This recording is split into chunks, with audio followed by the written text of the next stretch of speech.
Comment créer un tableau de bord avec TimeTonic et Google Sheets? Vous avez plein de données dans TimeTonic et vous aimeriez les visualiser sous forme de graphique sans recourir à un outil BI dédié. Aujourd'hui, on vous montre une approche simple et accessible en utilisant Google Sheets comme moteur de tableau de bord alimenté automatiquement par vos données de TimeTonic. Petite précision avant de commencer, cette approche est parfaite pour des données opérationnelles non sensibles.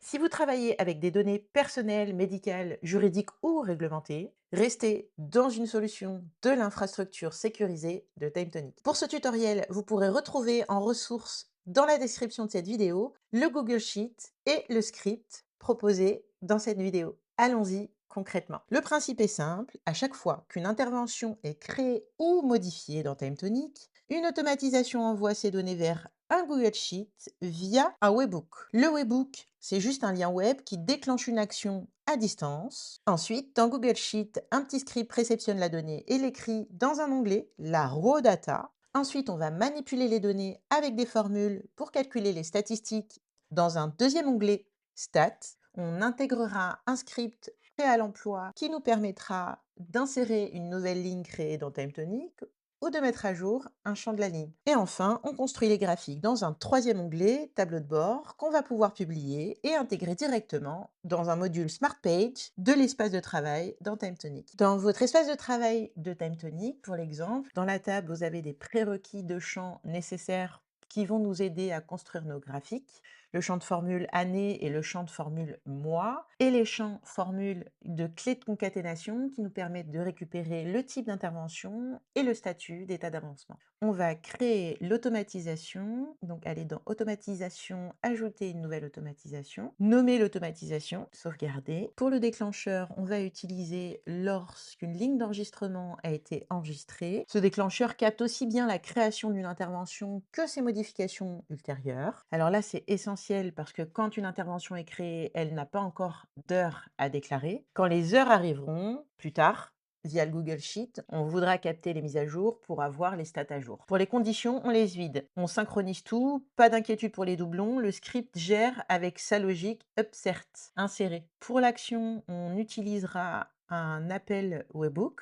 On collera ici l'URL qui sera générée dans le script de Google Sheet. De façon provisoire, insérer du texte aléatoire dans le champ de l'URL qui attend l'URL du webhook qui sera généré à l'étape suivante, que vous remplacerez au moment où vous en disposerez. Mais vous pourriez tout à fait configurer en premier la génération de l'URL webhook dans Google Sheet et ensuite de configurer la fenêtre d'action d'automatisation de l'appel webhook. Ici, pour l'exemple, j'ai choisi de le faire dans ce sens. On n'utilise pas de type d'authentification et on va insérer la data structure JSON. Ce JSON liste toutes les informations qu'on envoie, la date, le numéro d'intervention, le titre, le type, le statut, le client, le site, ainsi de suite.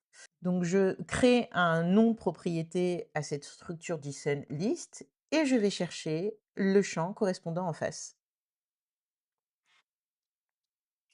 Je continue en appuyant sur la croix pour générer une deuxième ligne. J'appelle la variable. Je continue d'appeler les variables de la table pour terminer le JSON list. Ensuite, on valide. On viendra insérer l'URL tout à l'heure. On crée pour enregistrer. Rendons-nous maintenant dans Google Sheet pour installer les onglets et préparer le script. Donc nous sommes dans Google Sheet, on va créer une feuille de calcul vierge, on va importer le fichier disponible déjà tout prêt, configuré dans notre base, on va importer les données, on constate qu'on a 3 onglets, on a le raw data, l'onglet des stats et l'onglet du tableau de bord. Cette feuille de calcul contient déjà tout ce qu'il faut. Les onglets raw data vont recevoir les données de TimeTonic. L'onglet statistiques contient des zones de calcul avec toutes les formules count,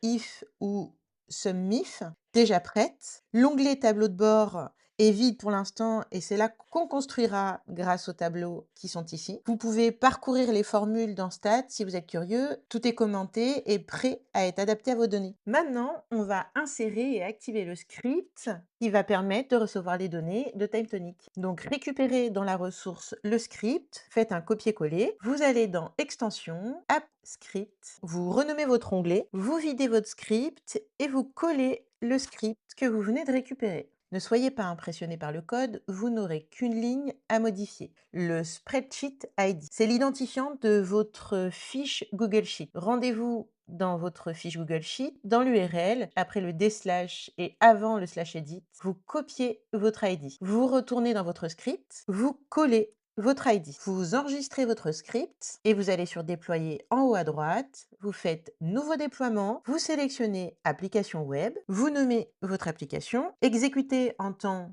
que moi et qui a accès tout le monde. Vous déployez, vous autorisez l'accès et vous pouvez récupérer ici l'URL de votre application web que nous allons insérer dans la fenêtre de paramètres de l'automatisation dans TimeTonic. Retour dans mon espace de travail de ma table intervention, j'ouvre mon automatisation et je vais insérer l'URL webhook. Je sauvegarde, je retourne dans mon script, je vais exécuter pour lancer le script et nous allons faire ensuite un import des lignes pour l'exemple, puisqu'actuellement, mon onglet est vide de données. Nous allons faire un export des données dans ma table afin d'insérer toutes les lignes et ensuite constater la création de lignes et la modification de la ligne. Donc pour l'exemple, je fais un export, je récupère ma fiche d'export, je retourne dans ma fiche de Google Sheet, je fais Fichier importer. On va importer les lignes de données dans l'onglet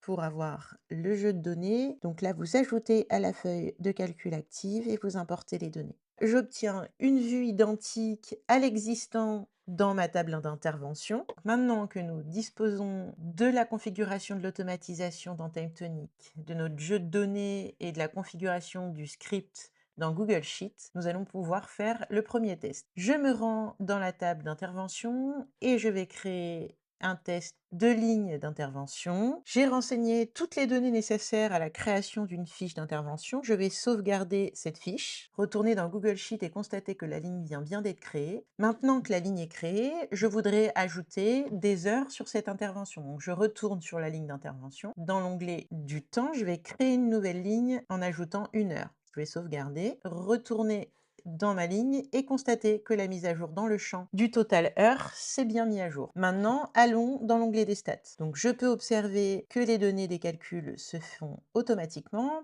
Et pour le tableau total des heures par technicien, il me manque des informations. On va calculer les heures par technicien ensemble. On utilise deux fonctions très simples, SUMIF et COUNTIF.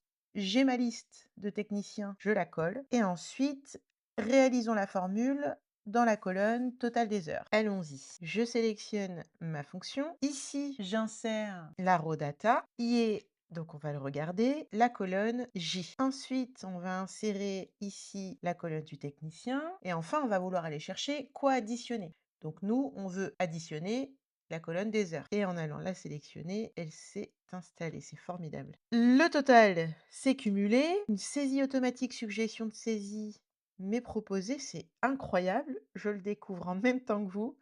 Et donc, du coup, notre formule s'est bien dupliquée sur chacune des lignes. Faisons la même chose avec les interventions, cette fois avec la fonction COUNTIF. Même chose, donc retournons dans notre colonne, sélectionnons notre technicien. Pour calculer le nombre d'interventions pour les techniciens, je fais Entrée et je glisse la colonne pour appliquer la formule sur toutes les lignes de technicien. Voilà, c'est très simple. Pour l'exemple, nous avons conçu le tableau total des heures par technicien. Les autres tableaux étaient déjà préconfigurés, mais voilà le principe pour réaliser vos propres tableaux et calculer vos propres données. Nous disposons maintenant de nos 4 tableaux qui vont nous permettre de préparer nos graphiques. Nous allons observer comment créer les graphiques à partir de nos tableaux. Ici, plus il arrive de données, plus les statistiques vont s'enrichir. Je vais sélectionner l'intégralité de mon tableau. Je vais aller dans Insertion graphique et mon tableau de graphique est créé automatiquement.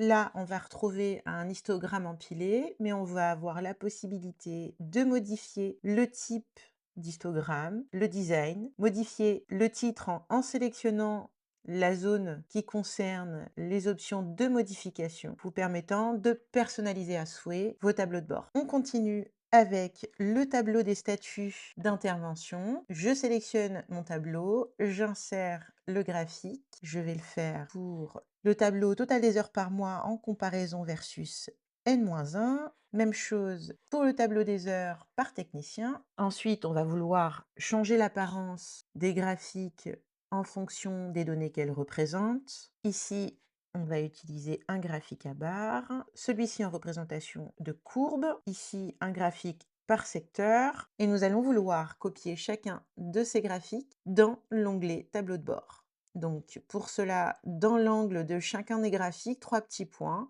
vous copiez le graphique, vous allez dans votre onglet et vous le collez sur la zone qui vous intéresse, vous le disposerez à votre souhait et vous continuez pour chacun d'entre eux. Une fois avoir soigné votre présentation et qu'elle vous convient, dernière étape, on rend le tableau de bord accessible à toute l'équipe en lecture seule et de manière sécurisée. 3 précautions à prendre dans l'ordre. Nous allons masquer les onglets que nous ne souhaitons pas partager. Je vais masquer les feuilles suivantes et ensuite, on va garder donc seul l'onglet tableau de bord reste accessible. Deuxièmement, on publie uniquement l'onglet tableau de bord et pour cela, rendez-vous dans Fichier, Partager, publier sur le web. Sur le lien, vous sélectionnez pas le document entier, mais uniquement l'onglet tableau de bord. Vous conservez page web, vous cliquez sur publier, vous confirmez, vous pouvez récupérer l'URL, vous fermez votre fenêtre et rendez-vous dans votre espace de travail de TimeTonic. Dans l'espace de travail, vous cliquez sur Ajouter, vous sélectionnez le module Smart Page, vous collez l'URL et vous nommez votre Smart Page. Et vous retrouvez votre tableau de bord configuré. Vous n'avez plus qu'à éventuellement le personnaliser. Il est bien en lecture seule et correspond aux données de votre table. Résultat, les utilisateurs consultent le tableau de bord sans jamais quitter l'espace de travail dans TimeTonic. En quelques minutes, vous obtenez un tableau de bord complet qui se met à jour automatiquement. À vous de jouer, lien des ressources en description de cette vidéo et n'hésitez pas à liker et commenter ce tutoriel s'il vous a aidé.